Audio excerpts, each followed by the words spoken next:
يسأله من في السماوات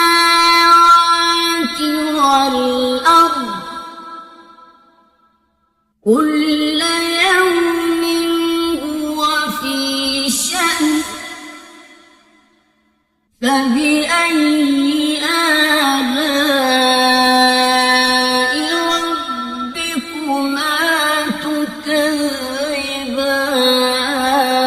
تكذبان سنفرغ لكم أيها الثقلان فبأي